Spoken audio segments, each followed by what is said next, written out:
Hello and welcome, Fright fans, to this, the Horror Story Corner, where today we have a fiendish fable penned by Robert Bloch and dedicated to H.P. Lovecraft.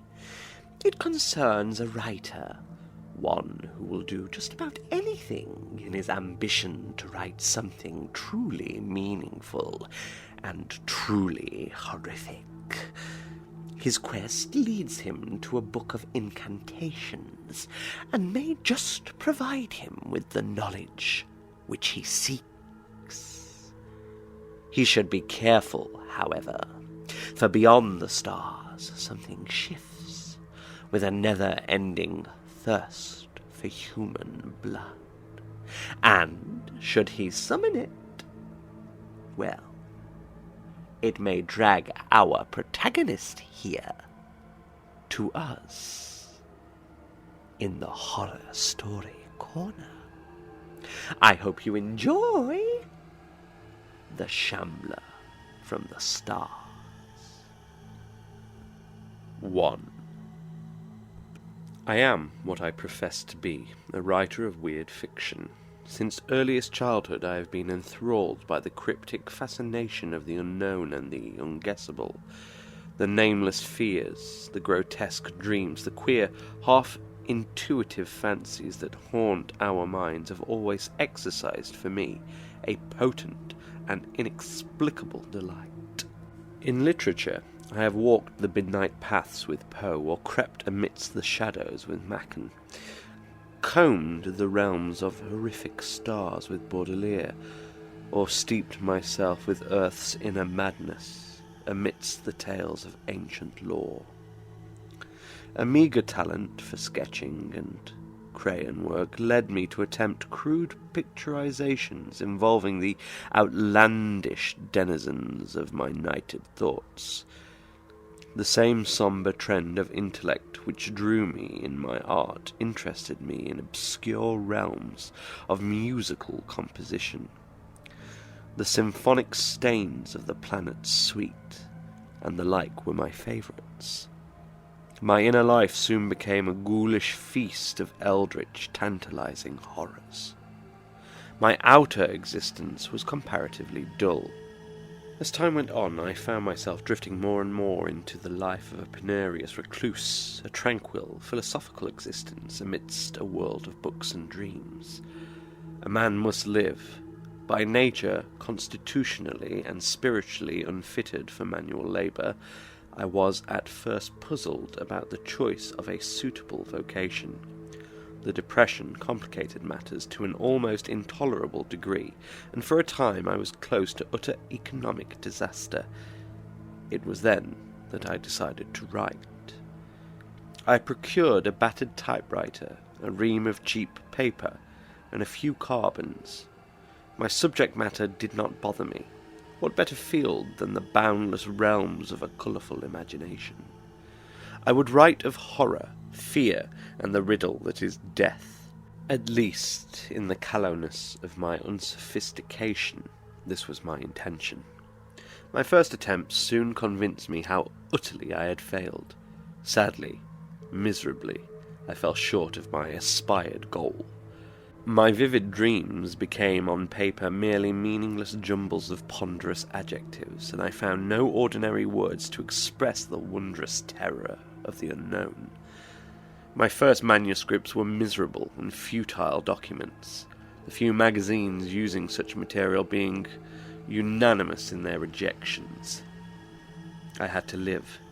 Slowly but surely I began to adjust my style to my ideas. Laboriously I experimented with words, phrases, sentence, structure. It was work, and hard work at that. I soon learned to sweat. At least, however, one of my stories met with favour, then a second, a third, a fourth. Soon I had begun to master the more obvious tricks of the trade, and the future looked brighter at last. It was with an easier mind that I returned to my dream life and my beloved books.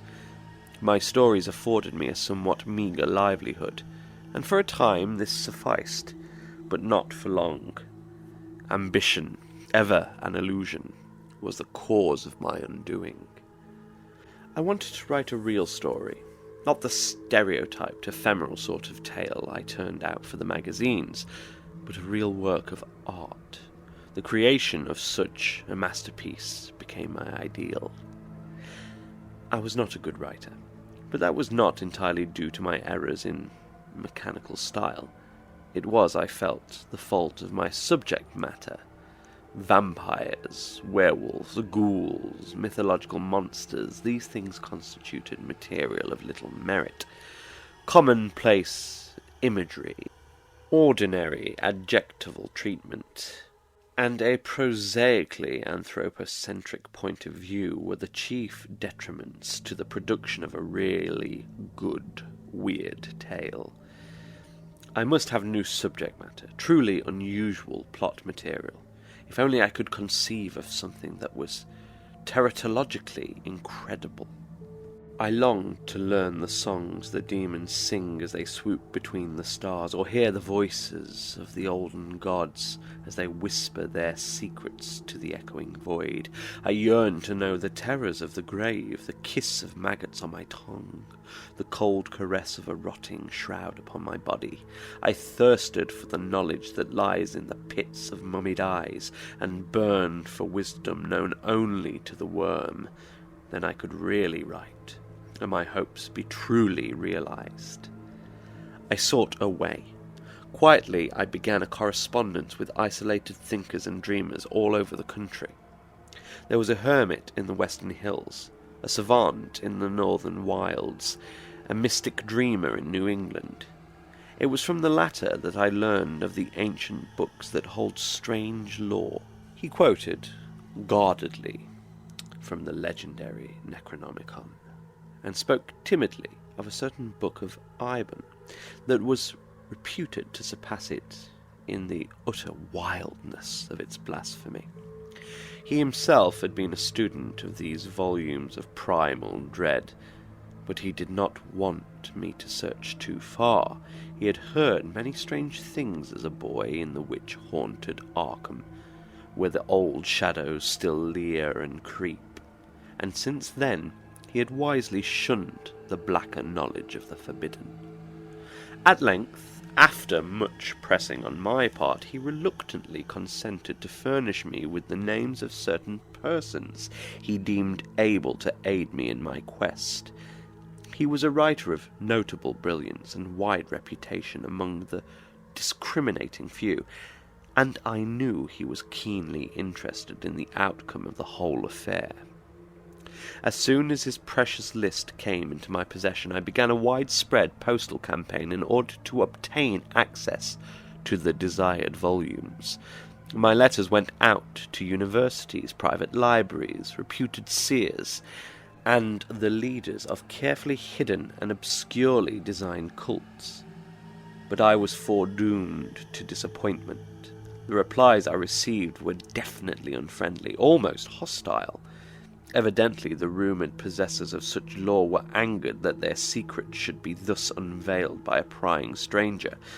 I was subsequently the recipient of several anonymous threats through the mails, and I had one very alarming phone call.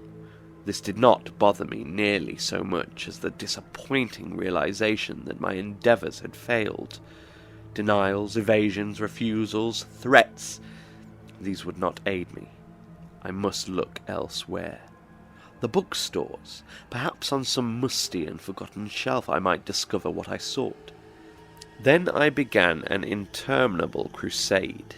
I learned to bear my numerous disappointments with unflinching calm. Nobody in the common run of shops seemed ever to have heard of the frightful Necronomicon, the evil Book of Ebon, or the disquieting cults de ghouls. Persistence brings results. In a little old shop on South Dearborn Street, amidst dusty shelves seemingly forgotten by time, I came to the end of my search. There, securely wedged between two century-old editions of Shakespeare, stood a great black volume with iron facings. Upon it, in hand-engraved lettering, was the inscription De Vermis Mysteris, or Mysteries of the Worm. The proprietor could not tell how it had come into his possession. Years before, perhaps it had been included in some second-hand job lot. He was obviously unaware of its nature, for I purchased it with a $1 bill. He wrapped the ponderous thing for me, well pleased at this unexpected sale, and bade me a very satisfied good day. I left hurriedly, the precious prize under my arm. What a find! I had heard of this book before. Ludwig Prynne was its author, who had perished in the inquisitorial stake in Brussels when the witchcraft trials were at their height. A strange character, alchemist, necromancer, reputed mage, he boasted of having attained a miraculous age when he at last suffered a fiery immolation at the hands of the secular arm. He was said to have proclaimed himself the sole survivor of the ill-fated Ninth Crusade, exhibiting as proof certain musty documents of attestation. It is true that a certain Ludwig Prynne was numbered among the gentlemen retainers of the Montserrat in the olden chronicles, but the incredulous branded Ludwig as a crack-brained impostor, though perchance a lineal descendant of the original warrior. Ludwig attributed his sorcerous learning to the years he had spent as a captive among the wizards and wonder-workers of Syria, and glibly he spoke of encounters with jinns and ifrits of elder Eastern myth. He is known to have spent some time in Egypt, and there are legends among the Libyan dervishes concerning the old seer's deeds in Alexandria. At any rate, his declining days were spent in the Flemish lowland country of his birth, where he resided, appropriately enough, in the ruins of a pre-Roman tomb that stood in the forest near Brussels. Ludwig was reputed to have dwelt there amidst a swarm of familiars and fearsomely invoked conjurations, manuscripts still extant speaking of him guardedly as being attended by invisible companions and star-sent servants.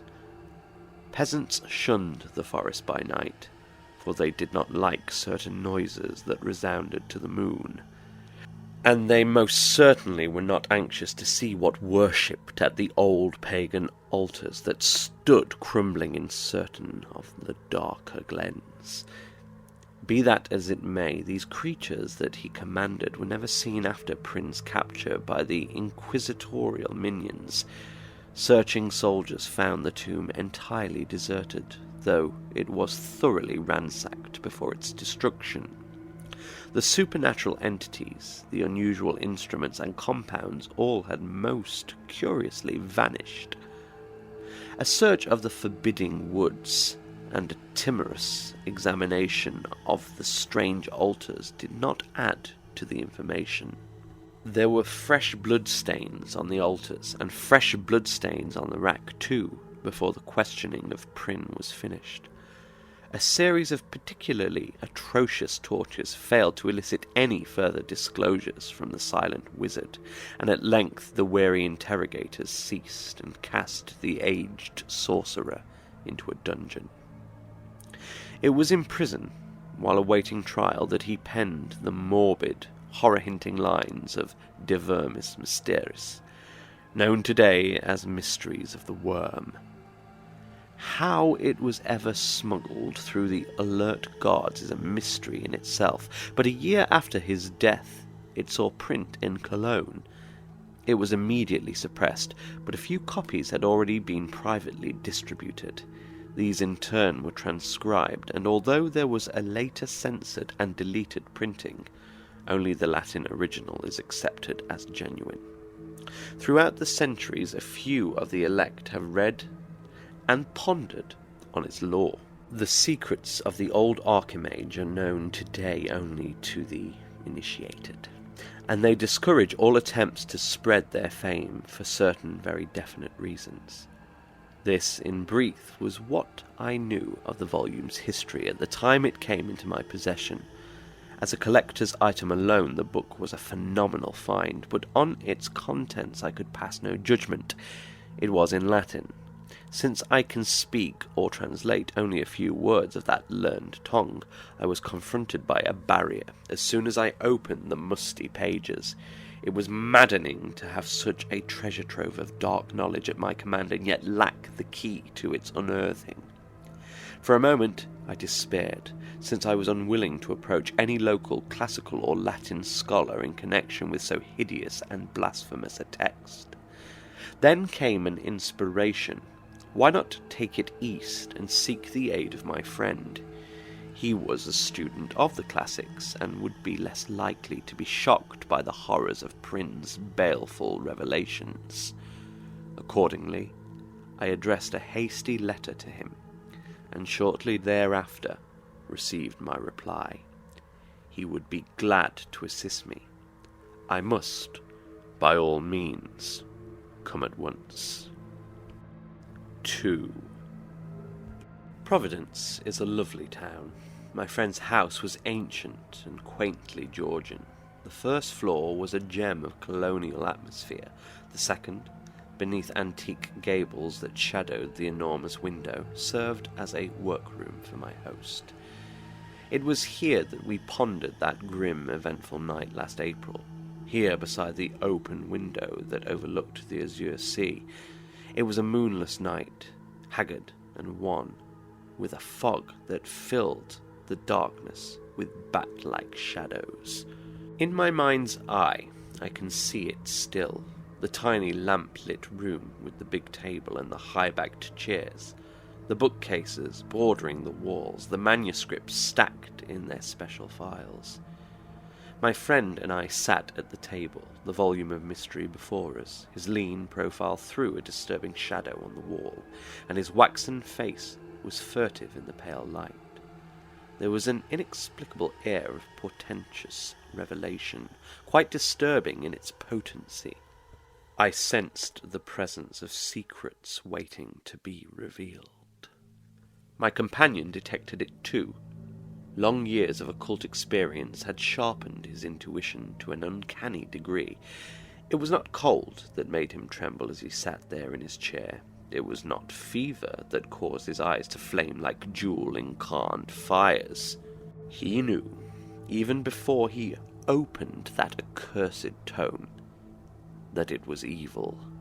The musty scent that rose from those antique pages carried with it the reek of the tomb.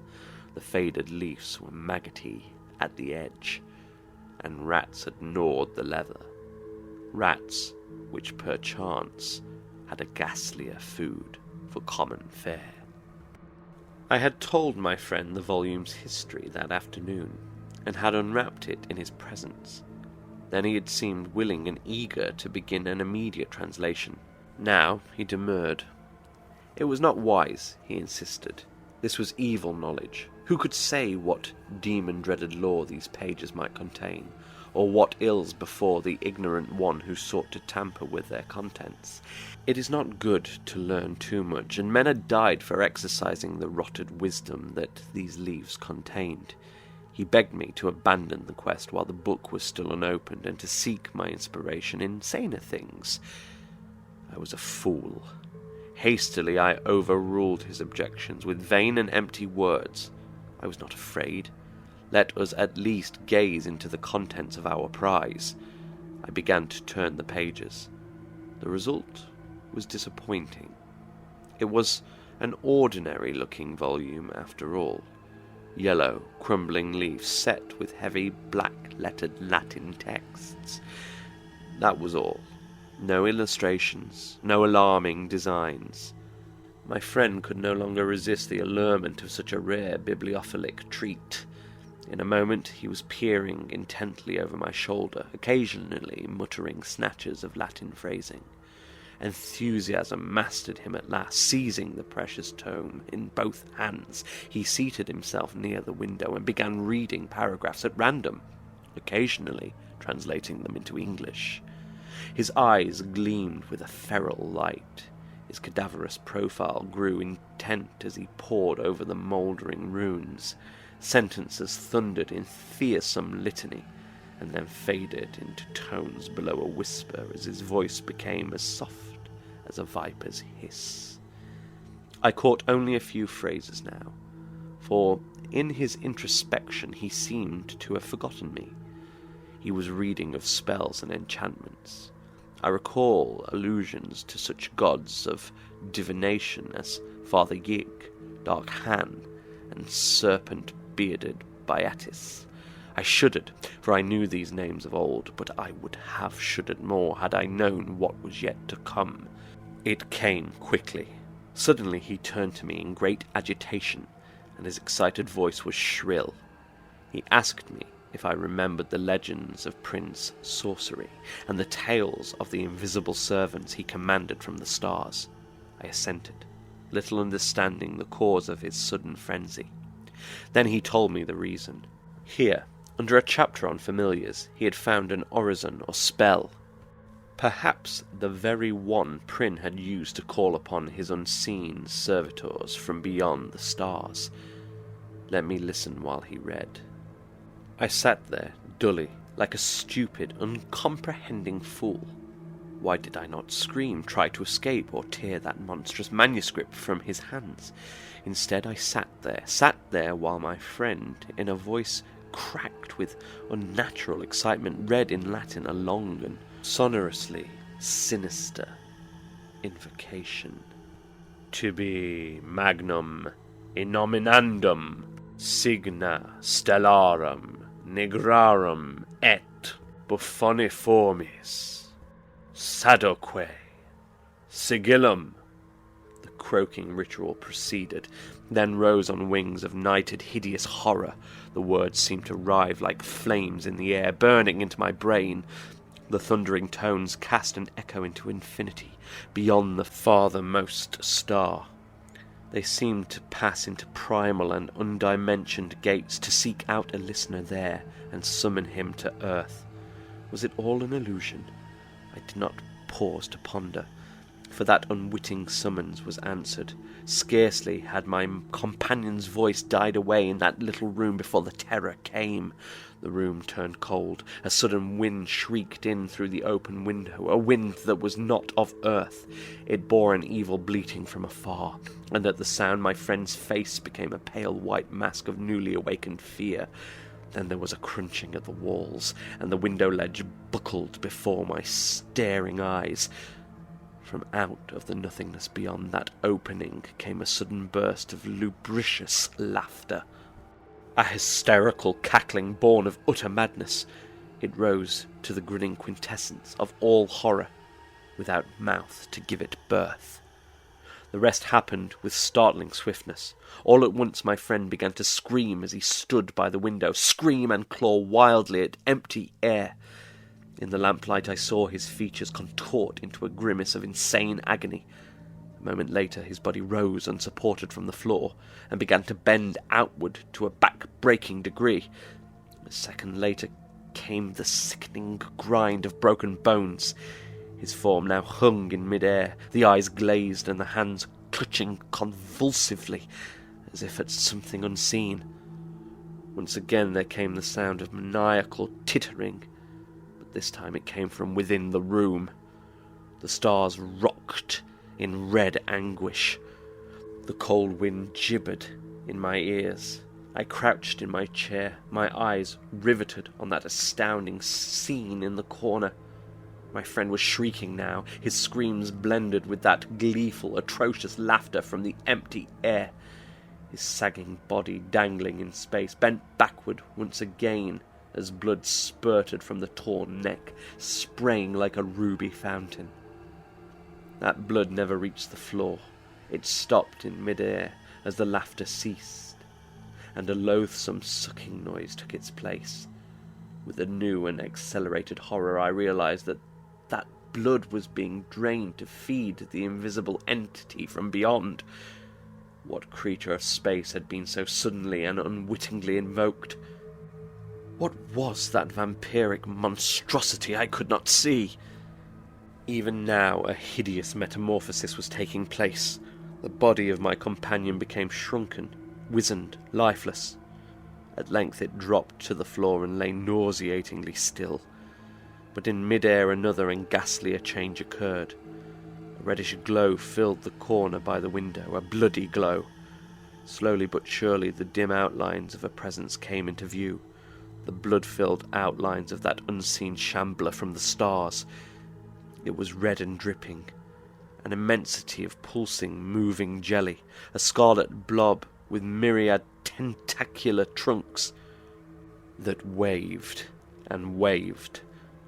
There were suckers on the tips of the appendages, and these were opening and closing with a ghoulish lust. The thing was bloated and obscene, a headless, faceless, eyeless bulk, with the ravenous maw and titanic talons of a star-born monster. The human blood on which it had fed revealed the hitherto invisible outlines of the feaster. It was not a sight for sane eyes to see. Fortunately for my reason, the creature did not linger. Spurning the dead and flabby corpse-like thing on the floor, it purposely seized the opening. There it disappeared, and I heard its far-off, derisive laughter floating on the wings of the wind as it receded into the gulfs from whence it had come. That was all. I was left alone in the room with the limp and lifeless body at my feet. The book was gone, but there were bloody prints upon the wall, bloody swaths upon the floor, and the face of my poor friend was a bloody death's head leering up at the stars. For a long time I sat alone in silence before I set fire to that room and all it contained. After that I went away, laughing, for I knew that the blaze would eradicate all trace of what remained. I had arrived only that afternoon, and there was none who knew, and none to see me go, for I departed ere the glowing flames were detected. I stumbled for hours through the twisted streets, and quaked with renewed and idiotic laughter as I looked up at the burning, ever-gloating stars that eyed me furtively through wreaths of haunted fog. After a long while I became calm enough to board a train. I have been calm throughout the long journey home, and calm throughout the penning of this screed. I was even calm when I read of my friend's curious accidental death in the fire that destroyed his dwelling.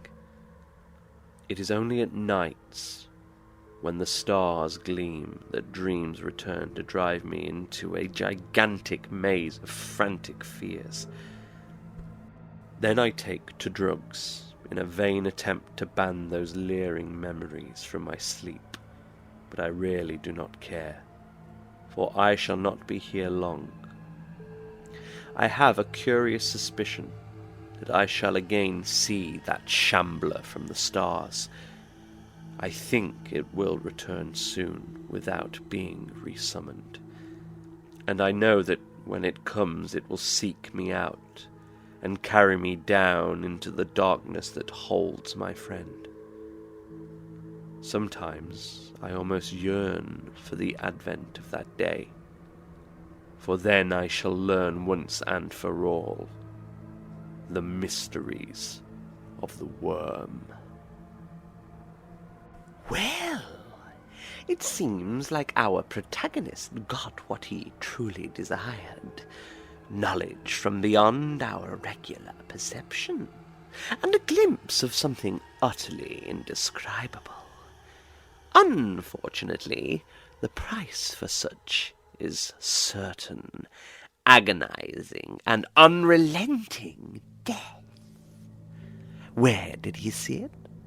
Where does the Shambler dwell?